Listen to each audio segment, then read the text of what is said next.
Welcome to Decelerator. I'm your host, Rob Kennedy, and today my guest is Connor Gaydos, the CEO of Enron. Yes, Enron.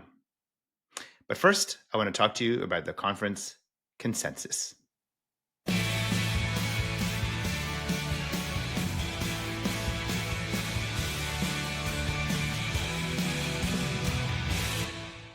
Today, I want to talk to you about the consensus conference, the crypto conference that just came to Toronto after leaving the States, for the next few years at least.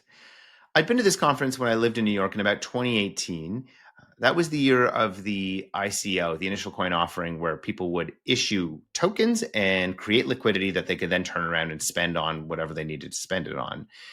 It's part of one of the many boom and bust crypto cycles. My current take on crypto generally is that product market fit is crime. And I wanted to disabuse myself of that by going to this year's conference. The first thing I saw when I got there was Anthony Scaramucci. If you know him, he was the communications director, I believe, for Trump in his first term for about a week. He's been a crypto advocate for about a decade at this point. And he was on a panel where they were discussing regulatory compliance and legitimacy and all the things you'd expect when there's a new technology, but it's also in financial services. So it's slowly moving on to be something that's mainstream. I then turn my attention to what the heck are the companies that are building? And if you've paid attention to the space, there's wallets and blockchain and different kinds of currencies, all of these different basic infrastructure that make the thing work. But what the industry seems to have focused on over the last decade was filling in the gap. So there's a lot of infrastructure companies. For example, I met a company named Midnight that allows you to transact with privacy with the cryptocurrency that you're using. Lots of jargon, lots of complexity, very infrastructure heavy. And I guess the best takeaway I can use to describe the conference to me was hustle, both in the negative and positive connotations of the word. The negative connotations I've already alluded to. I tend to be a techno optimist, so I wanted to better understand, but I still don't. It's very, very jargon heavy, very, very complicated. And I've been doing tech for 20 years. I still don't totally understand what's going on in this space. On the other hand, I found a grittiness that I saw in the early days of the internet era, where there's these vestigial technologies, there's these industries that know that they can use the vestigial technologies in some way, and the business model is in there somewhere. And it was a aggressive hustle soup in let's figure this out in a gritty way. I saw that in a fortune cookie company. Yes, a fortune cookie company, not a gimmick. That they do is they put ads on the back of fortunes, and their biggest customers were crypto. So they were there selling ads on fortune cookie fortunes. But then the other thing that I found, which is the topic of today's episode, was Enron. Yes, Enron, the company that went bankrupt in 2001 because the leadership was doing criminal activities. Well, a chap named Connor Gaydos bought all the assets and is revitalizing it. Connor is best known for his memetic marketing exercise called Birds Aren't Real. If you hadn't heard of it, what it assumed was, or what it postulated was, that birds don't actually exist. They're a tool of the surveillance state, and they're watching you in your every move. And even though everyone was in on the joke, they would actually create mass protests around the United States against the government watching what they do. Really successful.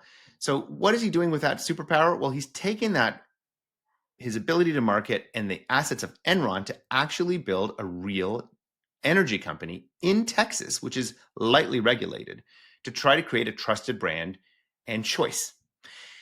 As part of his desire to create that community, he did take some money to build this company from energy executives, but he also tried to issue a token to involve the community people so that they had feeling that they owned part of the company as it was being built. Unfortunately, due to malfeasance, that coin offering or token offering failed. He goes into that a little bit more in the show. But what I would say is he's a very articulate and compelling person, has a very clear vision on what he wants to do, how he's going to go about doing it, and why he's doing it. I found it to be a fascinating conversation about why resurrect Enron, why be in the crypto space, what does business look like in the future. So, presented for your consideration, Connor Gaydos, CEO of Enron. Well, thanks for taking the time to come on the show. Yeah, thanks for having me. Why don't you tell us who you are and what you do? Yeah, my name is Connor Gaydos, and I'm the CEO of Enron. Oh, yeah? Yeah. How does that feel? It's surreal to say out loud. Yeah. Totally, yeah. Yeah. But it's an opportunity, I think. It's a huge gift to be sitting in this seat. Yes. And it's the Enron, not on Enron. The Enron, the yeah, Enron. exactly. So we bought and obtained over the last few years all the patents, copyrights, trademarks, usernames, domains, everything out of bankruptcy through the people that acquired it in 2001. Yeah. And so we've decided that we're going to make it our mission to fix the energy crisis in America. Okay. It's one of Trump's big initiatives since coming into office is to, there's an energy crisis. Yeah. And so we think that by using our brand to attract attention, we can attract really smart, great people and actually fix some of these problems that we have. So let's talk about you for a second, then we'll talk a little more about Enron. Yeah. This is not your first stint at doing something interesting. What did you do before this?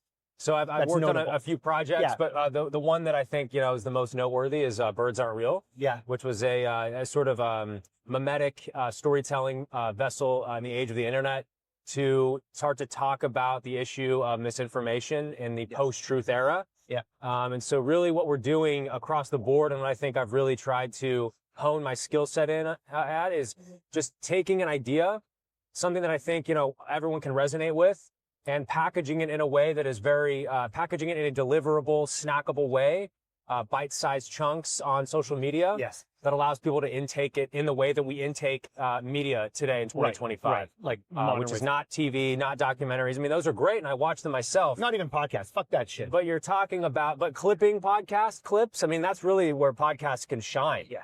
And so really that's what we're doing is, the bare nucleus of what we're doing. What did you learn from Birds Aren't Real? I mean, the power of a meme, the power of memetic storytelling. Yeah. I mean, it is just so unbelievable how quickly Birds Aren't Real was able to grow. Yeah. Through just the words, Birds Aren't Real. Yeah. I mean, it was 3 words, Birds Aren't Real. Yeah. And it was grown into this major movement, front page of the New York Times, 60 Minutes special. I mean, we would assemble thousands of people in all these major cities in the country to pretend that they were marching against the government. And basically saying, look, we want you to shut the birds down. The idea behind Birds Aren't Real was that the government had essentially replaced all of the birds with robot replicas that spy on us. So there's also some underpinnings there of kind of this surveillance state that we live with. And can you trust the government? Exactly. There's a lot of different elements. Did you learn anything you yourself from doing that? I mean, obviously it scaled probably bigger than you thought. Yeah. What have you learned and how are you carrying that on to Enron? I learned that a lot of people want the same thing, and it just takes someone to sort of turn on the bat signal and say, let's unite around this idea, and let's all figure this out together. Okay. Because that's really what it is. It's just a lot of people, a lot of smart people coming around a table to talk and to figure these things out. It's stripping away a lot of the ego that's involved with running a company. A lot of the process of I'm raising money, I am somebody, I have a lot of money in my bank account now. Right. You start to walk with this air, you start to get your eye, you get your eye off the ball really. Yeah. And really what I think we've been able to do through Birds Aren't Real and then now into Enron is just take that concept of community building in the age of community, in the age of the micro audience, and use it as a weapon to fix actual problems in the world. Right. So it's really like a hybrid between social media marketing and building a community, and also the old sort of traditional way of building a business. Yes. I think that it's just a really interesting cross dissolve between the two. So what are you trying to do with Enron itself? Yeah. So in the United States right now, there is a crisis. Yes. It's the energy crisis. So, we've put a lot of resources behind renewable energy, and that's great. But in Texas, we're going to enter the market here in the next 6 months. Yeah. I'll speak to that. There's an issue where at night and during peak load hours between 6 to 9 p.m. There's a lack, I should say, in the capabilities of the grid to support the load that exists when everyone gets home and they turn on their lights at the same time. Yes. And so right now, with natural gas and coal plants being phased out because they're 20, 30 years past their useful life, we're seeing this problem arise where between these peak load hours and at night in the winter time, we saw the ice storm a couple of years ago that took people lost power and they were freezing. People died. Yeah. There's not been a concerted effort, like a unified front, to address that problem on the front end. Right. And I think that there's something that we like to do here where it's we're not going to fix the problem until a lot of people die. Right. But I think that it's important that we don't let that happen here. even though a lot of people have died with the way that the power grid is currently set up. And then with the media cycles, you kind of forget. That was like a couple of years ago, and you shouldn't, but that's what people actually are not made to be able to process and sift through this much information. Especially it's an intractable problem. Exactly. How do you solve a problem of energy? Exactly. Well, I don't know. With the amount of information that people are currently consuming every day, yes, how could they remember something from one day to the next? Right. I mean, so really what we're hoping Enron is sort of this repetitive, memetic marketing vessel that constantly reminds people about this problem and then offers them a solution constantly. And what, like on the delivery side, I'll come back to the memetic side in a second, but it's fascinating. What are you thinking of doing? Like, how are you thinking of providing energy? Is this more renewable resources? Is it a combination? It doesn't really matter. It's just, here's we're interested in evaluating the landscape across all different technologies. So we've looked into nuclear. We're currently right now really heavily investing in batteries. Okay. So lithium batteries have become cheaper than nuclear power plants. Very cheap. As far as I can... It's much cheaper. It's much safer. Yeah. I would say that nuclear is very safe though, with the current regulatory requirements that have been around for a long time. Yeah. However, batteries have finally gotten to the point where they're large enough to sustain a lot of load. And so at night, let's say when solar and wind aren't able to keep up with the demand, our battery farms are going to be able to give that power back to the grid, store it during the day when solar and wind are producing a lot of energy. And not only that, but we're able to sell the power back to Texas, which is an opportunity for Enron, because then we can take that and grow into new markets. And how are you capitalizing this? Like, how are you getting the funding to do this? We have some really amazing partners behind it. I mean, I think since launching, it's like sort of this like bell in people's, in sort of this like, oh, aha. Like, this is exactly the way that you should start a business in 2025 through memetic storytelling. But what kind of people are behind it? Are they like wealthy benefactors? Are they venture capitalists? Like, what's the... It's a lot of people in the energy space and a lot of people in the Web3 space. Okay. So there's like an equal mix. Exactly. It's an equal mix. What does a Web3... I mean, obviously Web3, the mining consumes a lot of energy. So that's top of mind for this particular industry. And is that why you're here? And why do you think Web3 cares? The Web3 When we started Enron, we saw this overwhelming response from people that said, I want to work for Enron. I want to be a part of what you're doing. Yeah. And so we thought, well, we can't hire everyone. But what if we launched a coin and allowed people to participate as a community in the rise and rebirth of this great company? Yeah. So really what it is our community. I see. It's a community-centered coin that has incentives to help grow our brand. Because if the meme of Enron is strong, then that gives us a better shot of actually accomplishing these pretty difficult tasks. Right. Yeah. So this is kind of like crowdsource style, like not ICO. That's got a bad term associated with it. But you're not like taking from wealthy, like the person behind Ripple. That's not who's doing it. This is the community. That's It's a community funded token. I mean, I'd say it's like, 50-50. Okay.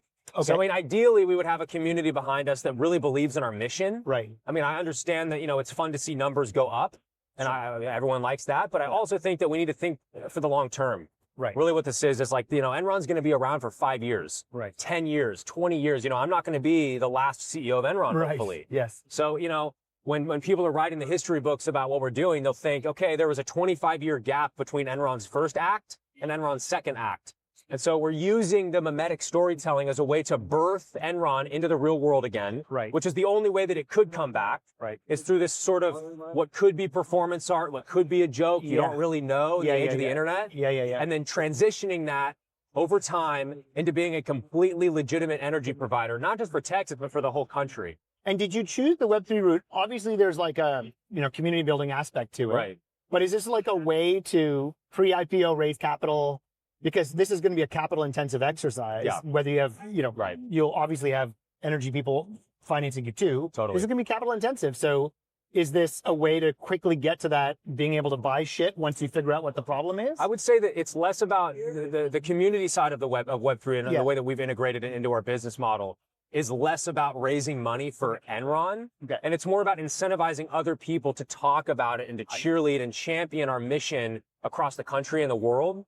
And so to me, it's like, what can I do for the community to get them to talk about what we're doing? Because without energy, none of this is going to exist. Yes. And so I just had this idea, I have 2 kids now.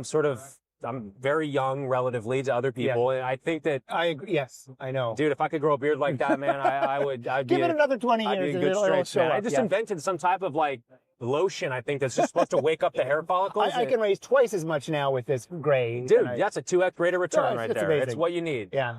But yeah, I mean, it's just, it's super exciting. I mean, I never would have thought I'd be sitting here as the Enron CEO. Right. You know, who am I? Yeah. I'm a lanky kid from Arkansas. Yeah. But I think it's an opportunity. I mean, some of America's, greatest heroes have come from the most unlikely places. Yeah. And so I just think of this as sort of an opportunity, not just for myself, not just for Enron, not just for the people of Texas that are going to be immediately benefiting from this, Right. But for ultimately the country. I mean, I have this vision of Enron being a major player in the energy space. Yeah. And using sort of the intellectual prowess that exists out there and uniting it behind this common mission to then actually build something great. Are you nervous that, crypto generally, or the Web3 space is kind of, there's some sketch and there's some not sketch. There's lots of panels here about how to prove that it's legit. And in fact, there's a bunch of companies here that are like, no, I audit just to make sure you're not doing AML by accident. 100%. Is there a risk in associating yourself with I've come to discover, I've been following this space for a long time. It's become quite complex. Yeah. And there's lots of jargon. There's lots of 100%. This whole thing is full of people with very specialized things. So it's its own jargon in its own space. Are you nervous, or how do you think about associating yourself with a space that can be known to have sketch? With any industry. Because it's Enron, right? That's why. And that's what really, I think, the interesting crossover here, right? Is that Enron has this legacy of distrust. But really, that's what this industry needs is more trust. Exactly. I mean, the technological capacity is endless, but the ability to lose trust quickly happens overnight. Exactly. And you got to be very careful about that. So we saw with Solana. So we saw it a couple months ago with Libra and Trump coin, Melania coins happened to us. Yeah. And so a lot of the institutional partners that we worked with that we thought were trustworthy, they let us down, I should say, in our coin launch. And so we're hopefully tomorrow going to reset the narrative a little bit.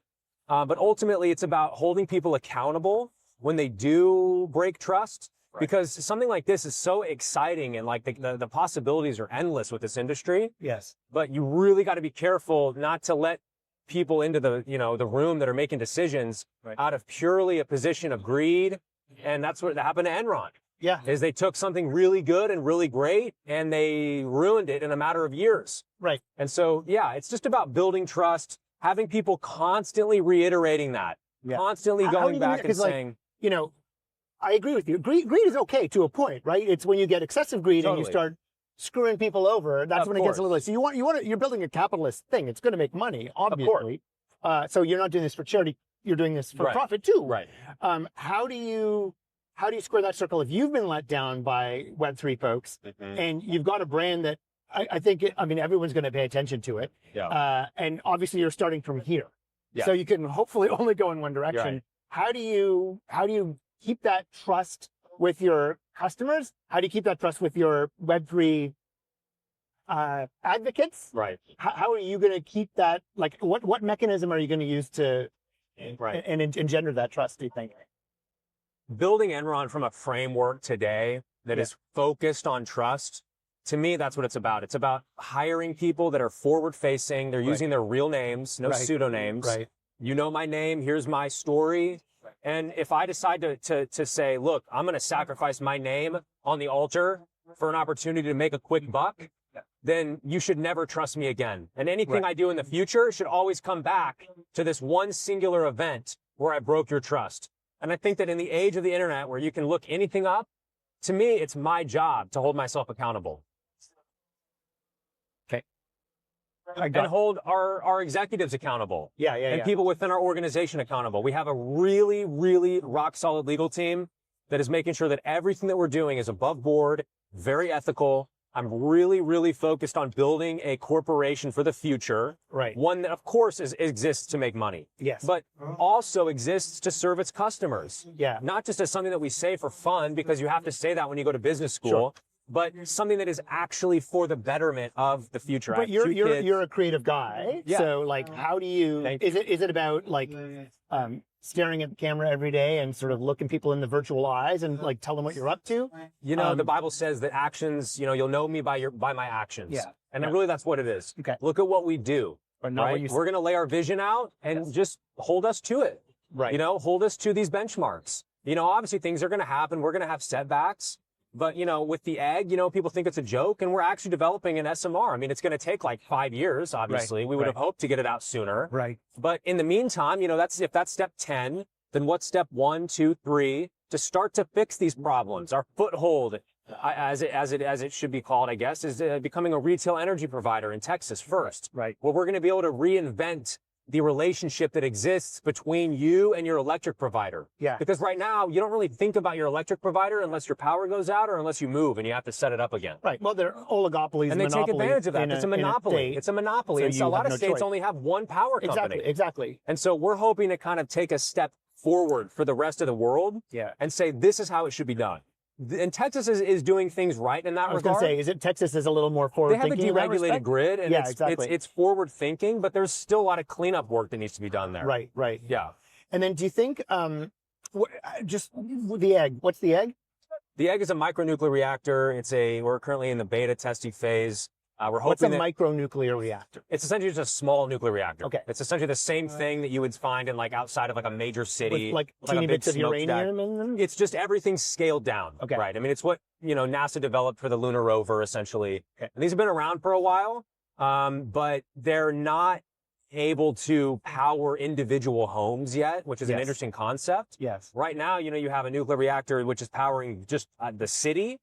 But I think that there's an opportunity for people to gain energy independence through something like the egg, right? Which is something that I think we're working towards. A lot of the Web3 space is about gaining independence from these webs that are kind of keeping us connected to these outdated models. Yeah. So I think that energy needs a similar revolution. It's going to happen over the next 5 years, or it's not really going to happen at all. It's so fascinating because to me, what everyone's worried about, is it solar? Is it batteries? Is it wind? Is it fuel? Or what's the right mix? Yeah. And you're just like, cool. Yeah. That's great. We need all of those. But that's not actually the problem. The problem is rethinking how we actually consume energy. Definitely. You can consume as much as you want, but maybe there's a mix or a way of controlling it yourself. Right. Where you're the end, giving people the last mile is different, not the first mile. Exactly. Giving people the option, communicating with customers. How much electricity did I use this month? Yeah. Saving that, there's an opportunity to integrate a coin there. Yeah. And so I think that there's a lot of work that needs to be done on the transparency front. Yes. Corporations have been getting away with that for a long time. The sort of PR marketing brain that sort of speaks gobbledygook to people about, we care about you. Yeah, we're sorry that the grid shut down for a week. They wear a yellow safety vest to look like they're serious people. Right. Ultimately, they go home to their mansions in Highland Park. They don't give a shit. Yeah. They just don't care. Yeah. I'm not judging anyone specifically. This is a problem that exists when you're in this world for too long. Yeah. Exactly. So I think for us, it's about as much as we can not drinking the Kool-Aid of let's make as much money as we possibly can right now. Right. Because I think that when you build a company like that, you're going to be more and more willing to make compromises on your ethics, which is what happened to original Enron. Yes. And so we want to build this for the long term. I actually want to fix the grid. Yes. Now, that's a completely ridiculous thing for Connor from Arkansas, the CEO of Enron, to be saying, and I understand that. Yeah. But I hope that in hearing me say that, it attracts people to start to think about these issues and then go, that's actually a good solution to these problems. Right. What would it look like if we all united around this logo, right? This famous brand and turned it into something positive for the rest of the world. Yeah. Change the narrative. Pinocchio going from being a wooden puppet to being a real boy. Yes. That's essentially what we're doing here. And I'm really excited. I mean, we're here at Consensus. We've had an overwhelmingly positive response. Yeah. People are willing to talk about energy. They're willing to talk about the Web3 integration. Yeah. And so I just hope that, the people that hear our mission can decide to get on board for the long term, because that's really what it's all about. Nothing is going to happen overnight. Of course. Two more questions. One is, how are you're walking into state-backed or state-based monopolies or oligopolies, depending on the country or the state. Right. You've sort of given away a little bit of how you're thinking about it. And sort of getting attention paid to you and sort of building that trusted brand is part of the thing. But how do you fight against somebody who's entrenched? The money just comes out of my bank account. Right. How do you fight against a literal monopoly? The squeaky wheel gets the grease. Yeah. And I think that, getting a lot of people to talk about this issue, getting a lot of people united around this. It's a rallying cry. It's a rallying point. Getting people to say, look, we're fed up with the way that this is being run. We're fed up with the way that this is being delivered to me. This has been going on for too long. To me, that's what it's about.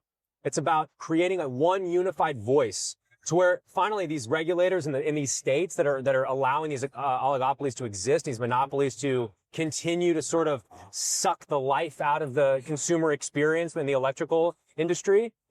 That's really what it's about. Got it. Uniting people, getting people to start to talk about this together. Right. So you're raising the attention to then realize, oh shit, the customer service and the pricing is kind of shit. Exactly. And I actually do have choice, but I didn't know I had choice. Exactly. Because I was just born with no choice. 100%. Attention is the new oil. Right. It's all that matters these days. Right. I mean, at the end of the day, it's what allowed Trump to do what he's been able to do. 100%. Extremely smart. Yeah. But he understood the attention economy, and he's understood it his entire career. Yes. And at this point where we're at with social media, you have to understand that fundamentally, or you're not going to be able to get your message out there. Right. And then I lied. One half a question. You just mentioned Trump. Do you think that the change in the administration, the change in the way that the United States is thinking about things, do you think that provides you this opportunity that couldn't exist 2 years from now and maybe not 7 years from now? Definitely. It's like this moment in time. Definitely. What do you think is happening? There's an innovative spirit. There's a very entrepreneurial spirit that's sort of sprouting up in America that's thinking outside of the box. Right. And it's exciting. And I'm very excited to see the response to Enron. Right. I was kind of expecting, I installed security cameras in my house. I didn't know what was going to happen when we launched the company. I thought, I don't know, it's Enron. Yeah.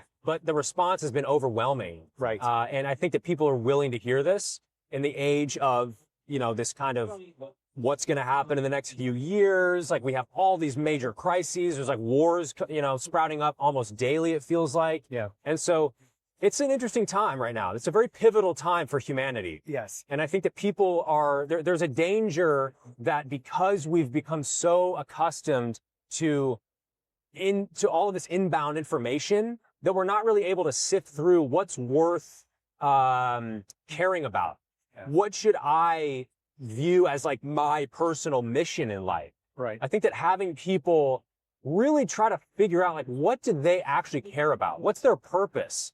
When they go to bed at night and they think, what do I want the world to look like for my children? Yeah. We really want to get people thinking like that.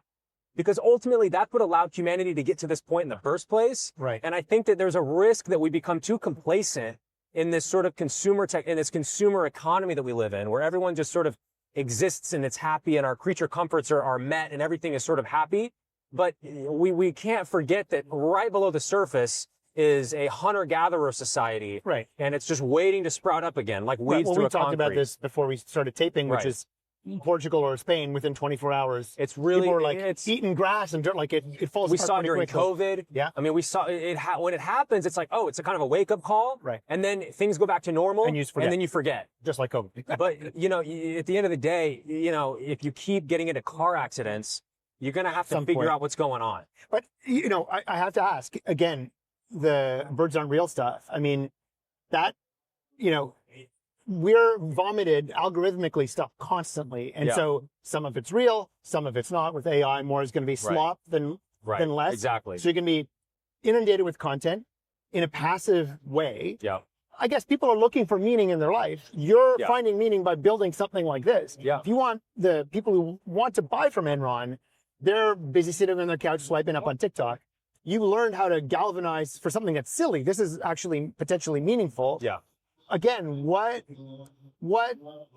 is the thing that you think you did that got people to get off the couch and do something? If it's funny, people laugh and then they swipe up and they go to the next thing. But you got people out. Right. What is that transferable? What is that je ne sais quoi, as they say? Yeah. That will get you, like, what did you learn from that? I know I asked you that question, but I want to push. It's a good question.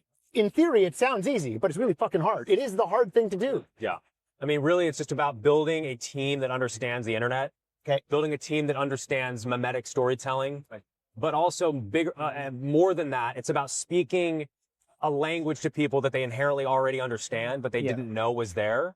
And so, people we're fed up with the surveillance state when we launched Birds Aren't Real. Right. This is a sort of a way for people to say, look, we're going to build shelter with the thing that is sort of harming us, which is the birds, and they're spying on us. Yeah. We're going to use that as a satirical vessel to wake people up and to show people that there's another way.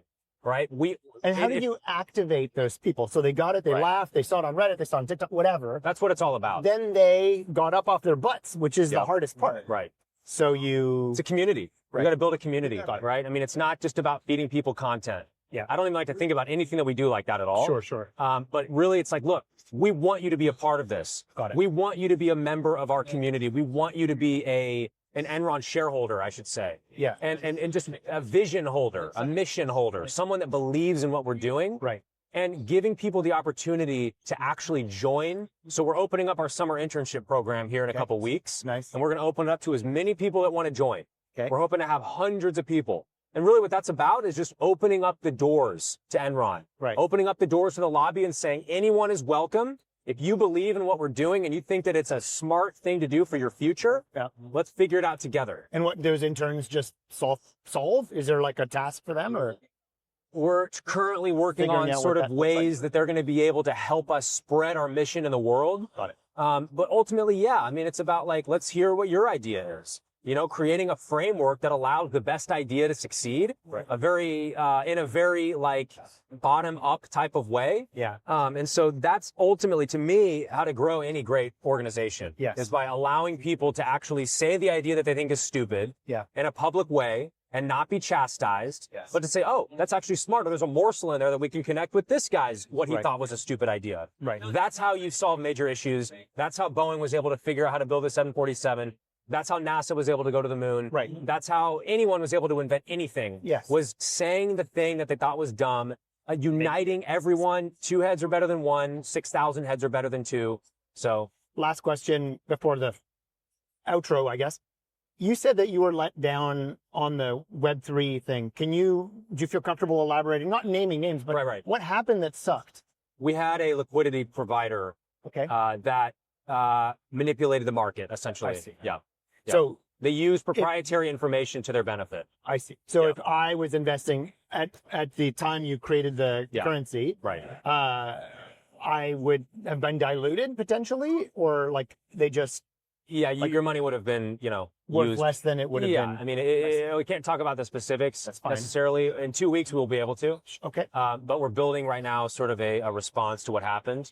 I think is going to, be a powerful statement for the industry that, look, we're going to try to hold these people accountable because it wasn't just us that were affected. I mean, a lot of people were affected. The people that were hurt the most were just the everyday, user, the everyday. Would you, knowing now what you know, and if you found a better partner, would you still operate in the same way in this space? Just pick a better partner? Or would you be like, I'm going to stay away from that way of doing things for now? It's trust, How do you trust someone? Yeah. And I think that there are people, you want to look for people first and foremost that are public facing. Yeah. That are willing to say, this is who I am. This is what I'm doing. I have a reputation. But I mean, we kind of did that with our initial coin launch and it didn't go so well. So I mean, we're taking it much slower this time. Right. We're really, really making sure that when we relaunch, even though the coin is still in the world, when we really have a new initiative and a new plan, we're going to restructure a lot of how it's operating behind the scenes. You're still going to go down that path. You just have learned something. It's exactly what we should be doing. Right. It's just we outsourced the construction of our transmission to a guy that essentially had no idea. He knew what he was doing, but he said, I can make more money if I intentionally build a fault into the transmission that they'll keep having to come back to have me fix. I mean, it's a loose metaphor, but what you mean. Yeah. You can game the system if you want to game the system. Of course. Yeah. So last question. So you think you're going to go to market in Texas? Yeah. When do you have a sense of when and what that looks like? 6 months. 6 months. From now. And it'll be like a battery-filled facility that this is going to be our retail energy business. Right. So you're going to be able to buy energy from the grid, from Enron. Okay. It's going to be a better experience. It's going to be cheaper than the competition. Yeah. It's going to be a different way to interact with your electric provider. Right. People don't think about their electric provider as a consumer business. I don't think they think about their electric provider. They don't. Period. They don't. Exactly. Except for the bill, and they complain, and then exactly. They move on. But it's the underpinning of our entire economy. We should be thinking about it. Exactly. We should be very above board like that. So 6 months, I'm hoping minimum. We're waiting on a final stamp of approval from the Electrical Regulatory Council of Texas. Eat energy into batteries. push the battery energy out no matter what time of day. Right. That's one initiative. Yeah. It's one initiative. Yeah. Okay. There might be other things There's happening. A few things. Yeah. But is that the first, or is there a bunch of stuff? No, the first thing happening? is to become a retail energy business in Texas. Okay. Which is essentially in Texas, they have a deregulated grid. Yeah. And so there's a couple, dozen of these, rep businesses, and they're fine, but they're not great. Okay. Their experiences are bad. Their websites look like they were made in the 90s. And I'm not, crapping on anybody specifically, but I think there's a better way to do it. And I think that Enron knows how to do that because of the people that we've assembled with our brand. A lot of people are also fed up. Yes. People that have dozens and dozens of years experience in the space saying, look, this is what needs to be done. And here's how to do it. And let's partner up together. Let's use our brand to attract people and then actually fix this problem. Right. That's cool. So if people want to find you on the internet, where do they go? Enron.com. Enron.com. Yep. That's great. Well, thanks very much, Connor. Really appreciate you making the time. Thank you so much, man. And break a leg, as they say. Thanks for watching. Keep building, and see you on the next episode of Decelerator.